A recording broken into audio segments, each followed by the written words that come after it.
এই আসন সারি যদি অন্য আসনে যাস, দোহাই ৩৩ কোটি দেবতার মাথা খাস। একটি খোলা মাঠের ঠিক মাঝখানে সজোরে বাজছে ডুলিয়ার ডোল, আর সেই ডোলের তালে তালে রহস্যময় ভঙ্গিতে নাচছেন তুলা রাশির একজন মানুষ, যাকে স্থানীয় ভাষায় বলা হয় পাতা। কোন অলৌকিক শক্তি কি টানছে তাকে? মাঠের চারপাশে গোল হয়ে বসে আছেন ওজা বা গুণিকেরা, মুখে তাদের অভিরাম তন্ত্র মন্ত্রের উচ্চারণ। উদ্দেশ্য একটাই, নিজের আধ্যাত্মিক শক্তিতে পাতা তথা ওই নাচতে থাকা মানুষকে নিজের দিকে টেনে আনা। তেক তেক ভদ্রকালী, কালীর মস্তক দিয়া পাও হজরত আলী, আসমান জমিনে করতালি বাজাও। তেক তেক মহাকালী, এদিকাটম বেদিকাটম ১৪০০ সিঙ্গারের বানকাটম কাটিয়া মোর আসনে করিলাম আসন। এটা সেই পূর্বপুরুষ থেকে আসছে এবং এই খেলায় আমরা সবাই আনন্দিত উপভোগ করি।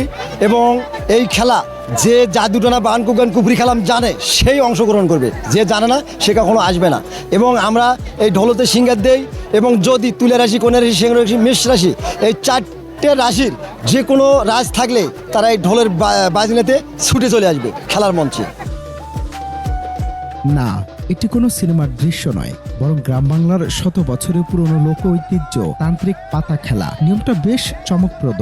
যে গুণিক দল তাদের মন্ত্রের জোরে পাতাকে নিজের সীমানায় বেশি আকর্ষণ করতে পারবে তারাই হবে বিজয়ী। কালের বিবর্তনে হারিয়ে যাওয়া এই রোমাঞ্চকর ঐতিহ্যকে পুনরুজ্জীবিত করতে গাইবান্ধা সদর উপজেলার বল্লমজার ইউনিয়নের ১৪ সিং গ্রামে বসেছিল এই আসর। এই পাতা আমি খেলতেছি আজ থেকে প্রায় ২৫ বছর হলে। এই খেলাটা অনেক পুরোনো খেলা, আমি আমার দাদার কাছ থেকে শিখছি। দাদা মারা যাওয়ার পর থেকে আমি খেলা চালিয়ে আসতেছি। এখন আমার একটা নাতি আছে, তাকে আমি খেলা শিখেতেছি। তো এই খেলাটা হলো আমি নিজে আনন্দ পাই, দর্শকদের আনন্দ পাই। খেলাটা মাঝখানে হারিয়ে গেছিলো, এই পুরনো ঐতিহ্য খেলাটাই এখন মাঠে ফিরে যাচ্ছে। আমি আনন্দিত, দর্শকেরা আনন্দিত। মানুষের আনন্দিত পাওয়ার জন্য বা আমরা আনন্দিত পাই, আমরা গুণিক ভাইরা আমরা সবাই জানি বিদেই। আর এই মন্ত্র জানবে তাই তো ঘরে থাকতে পারবে না।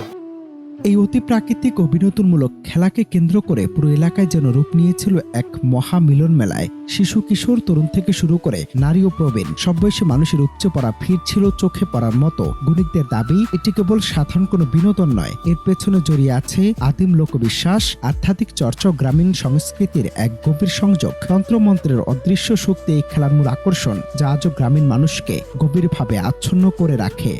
মানে যদি শুধুমাত্র মাইকে বলা যে আজকে পাতা খেলা অনুষ্ঠিত হবে, তাহলে দেখবেন যে আশেপাশের মানুষজন এসে এই খেলাটা উপভোগ করে। এই পাতা খেলাটা গ্রামের একটা ঐতিহ্য খেলা। এই খেলাতে সবাই পরিবার সহ আসে মজা লাগে। এই খেলাটা দিন প্রত্যেক বছরে হয়। হ্যাঁ, এটা আমরা চাই যে প্রতি বছরে এই খেলাটা আমরা সবাই মিলে মজা করে দেখবো। আমি চাই প্রতি বছরই খেলা হোক। খেলাটা আগের মতো আর হয় না, ওই জন্য পাতা খেলা মানুষের কাছ থেকে সরিয়ে গেছে। এখন পাতা খেলা এখানে শুরু হয়েছে দেখি আমরা সবাই এখানে দেখতে এসেছি।